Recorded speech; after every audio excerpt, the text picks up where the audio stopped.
Welcome to today's episode. What I would like to offer you today is how to manage anxiety. And actually, the core principle of anxiety is fear. Like there's something you're afraid of that's going to happen. And it doesn't necessarily mean like it's something obvious. It's usually in the subconscious.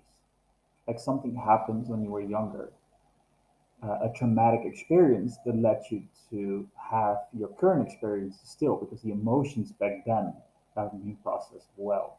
And what actually means trauma is like an emotional response that's overwhelming. And then we repress it because there's no way to share it.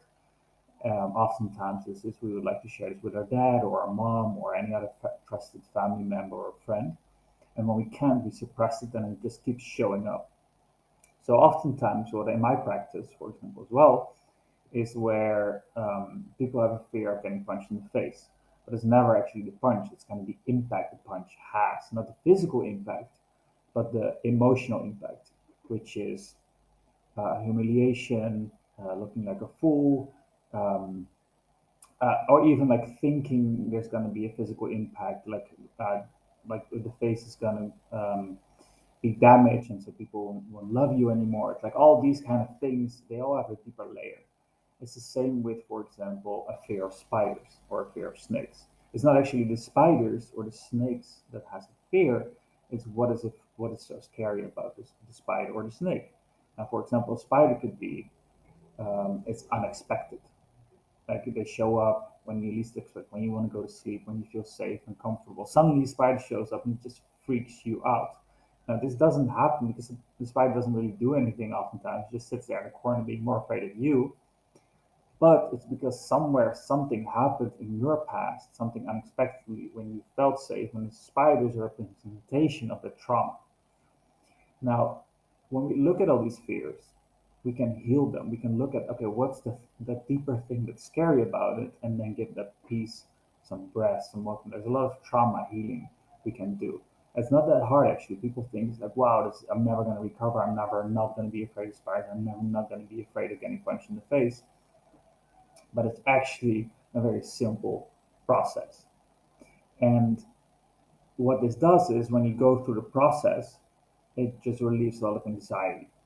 And this anxiety comes when you wake up in the morning and you feel kind of like this kind of weird feeling in your belly, and we associate it with hunger or nervousness, or actually, well, it's just a low level of fight or flight, which I like to call anxiety as well.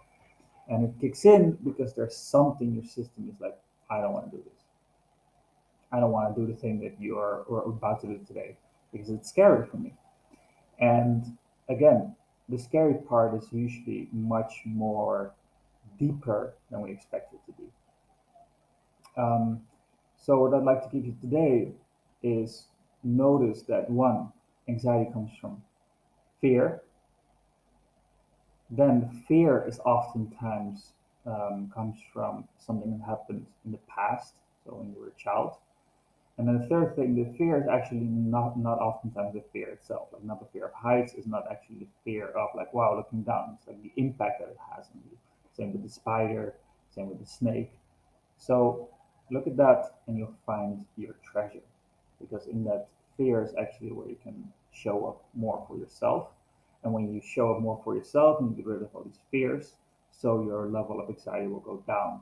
And if your level of anxiety will go down, you'll be able to be more present, and being more present, will be able to enjoy more of life. These are very simple steps, and it sounds very simple as well, but I like to keep things simple. And when things are simple, we can just take steps. Okay, what's this like? What does it feel for you? Um, and then we can work with actually getting rid of the fear. And oftentimes as well, getting rid of the fear, people often think like, hmm, let me push through the fear.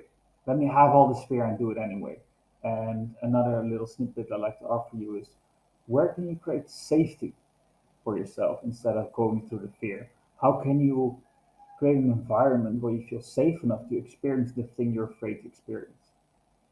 And this could be even like being vulnerable to your partner, saying sharing a desire that is really scary to express. And you can say to her, hey, I would like to share a desire. And I'm really afraid to say this because the impact that it will have is that you're going to feel guilty for not doing so. You're going to feel bad. for these and these reasons, or you might feel like you're obliged to fulfill my desires. And I just would like you to not feel any of those.